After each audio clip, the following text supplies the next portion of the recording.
حضرت شیخ احمد مجدد الفسانی علیہ رحمہ فرماتے ہیں، جو شخص اپنے اوپر 10 چیزوں کو لازم کر لیتا ہے تو لازمی نتیجہ یہ ہوتا ہے کہ وہ متقی بن جاتا ہے۔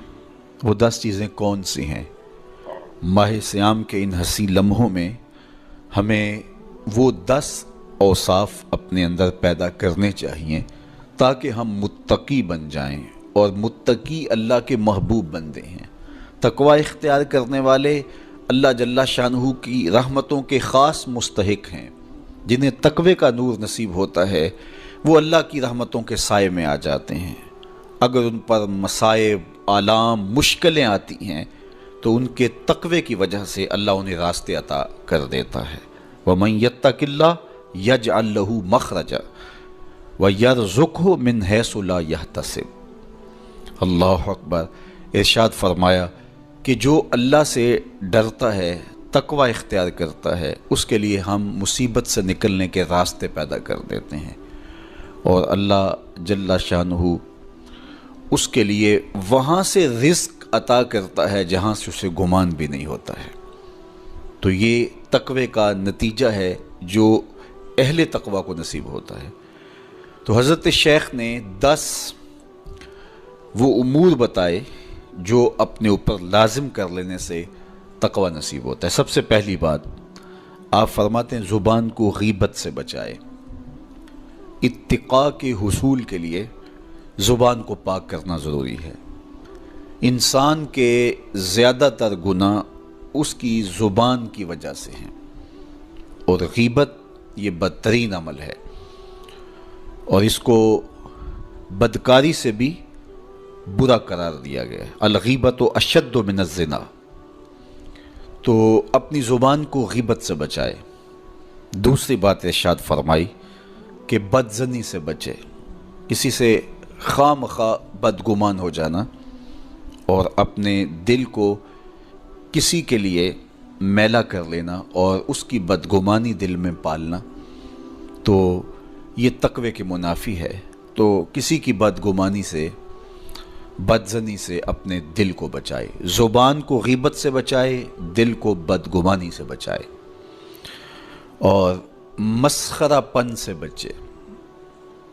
بات بات پہ ٹھٹھے مار کے ہنسنا اور اس طرح کی زندگی بسر کرنا۔ اور آج کل تو جب بھی دوست احباب اکٹھے بیٹھتے ہیں تو سنجیدہ اور متین باتیں کم ہوتی ہیں، زیادہ وقت لطیفوں میں ہی کٹ جاتا ہے۔ انسان کو خوش مزاج ہونا چاہیے، اس کی طبع میں شگفتگی ہونی چاہیے، لیکن شگفتگی، خوش مزاجی اور مسخرہ پن میں فرق ہے، اس کو سمجھنا چاہیے۔ سنجیدہ اور متین زندگی یہ مومن کی زینت ہے، انسانیت کا حسن ہے۔ اس لیے تقوی کے حصول میں مانع ہے مسخرہ پن۔ اگر کوئی شخص متقی بننا چاہتا ہے تو اس کو سنجیدہ اور متین بننا ہوگا۔ طبیعت کی خوش مزاجی یہ معنی نہیں ہے، لیکن مسخرہ پن اور چیز ہے، اس سے روک دیا گیا۔ چوتھی چیز حضرت شیخ احمد فرماتے ہیں کہ اپنی آنکھ کو حرام سے بچائے۔ اپنی آنکھ کی حفاظت کرنے سے تقوی حاصل ہوتا ہے۔ جب آنکھ خراب ہوتی ہے تو دل خراب ہوتا ہے، جب دل خراب ہوتا ہے تو پھر پورا بدن خراب ہو جاتا ہے۔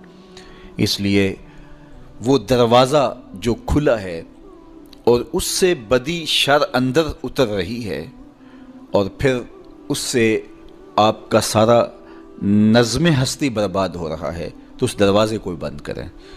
تو اپنی آنکھ کو حرام سے بند کریں۔ پانچویں چیز ارشاد فرمائی ہمیشہ سچ بولے۔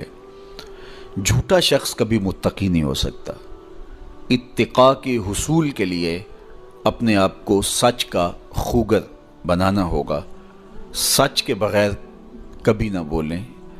جھوٹ بولنے والے کی زبان سے شر پھیلتا ہے، اور جب کوئی شخص جھوٹ بولتا ہے تو حدیث پاک میں آتا ہے اس سے بدبو نکلتی ہے، جس کو عام لوگ تو نہیں سونگھ پاتے، لیکن اللہ کے فرشتے 1 میل دور پیچھے ہٹ جاتے ہیں۔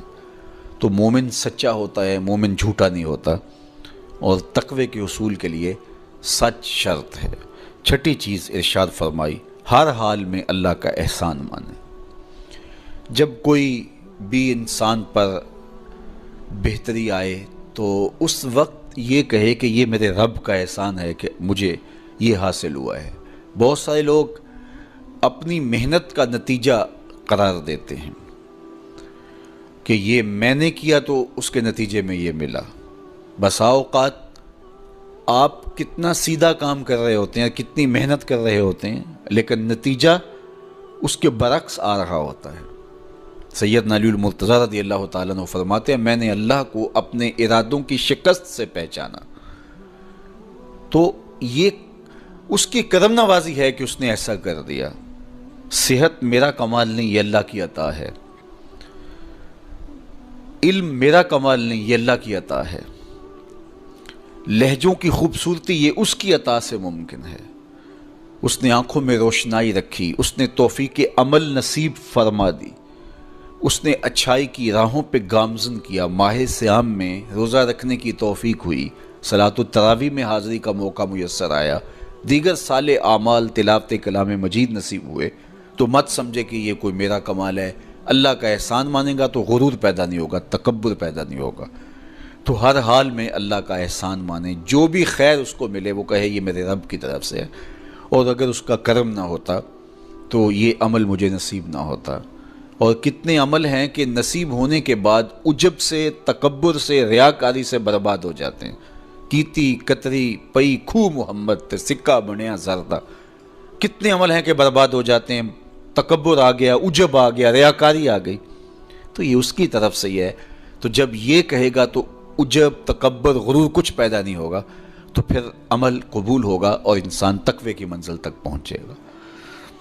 ساتویں چیز، اپنا مال راہ حق میں خرچ کرے، ناحق راستے پر ایک درہم بھی خرچ نہ کرے۔ کمایا ہوا مال راہ حق میں خرچ کرنے سے اتقاء کی دولت نصیب ہوتی ہے۔ اللہ قیامت کے دن بندے کے قدم اپنے حضور سے ہٹنے نہیں دے گا جب تک اس سے 3 سوال نہیں کر لے گا۔ ان میں سے ایک سوال یہ ہوگا کہ مال کمایا کہاں سے، مال خرچ کہاں کیا۔ جس طرح مال حلال کمانا ضروری ہے، مال کو جائز جگہوں پہ خرچ کرنا بھی ضروری ہے، حق کے راستے پہ خرچ کرنا بھی ضروری ہے۔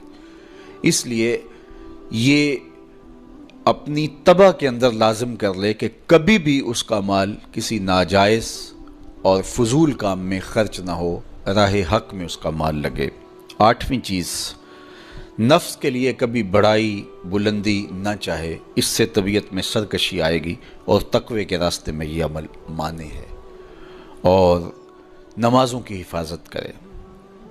نمازوں کی اگر حفاظت نہیں کرتا تو باقی سارے عمل اس کے پاس ہیں، تو وہ متقی کیسے بن سکتا ہے؟ چونکہ یہ تو اسلام کا بنیادی فریضہ ہے جو اہل ایمان پر لازم کیا گیا ہے، جو کسی صورت کے اندر بھی، حتیٰ کہ حالت بیماری کے اندر بھی معافی جس کی نہیں ہے، سفر کے اندر بھی نماز کی معافی نہیں، مختصر کر دی گئی، قصر کر دی گئی، لیکن معافی نہیں دی گئی، حالت جنگ کے اندر بھی اس کی معافی نہیں ہے۔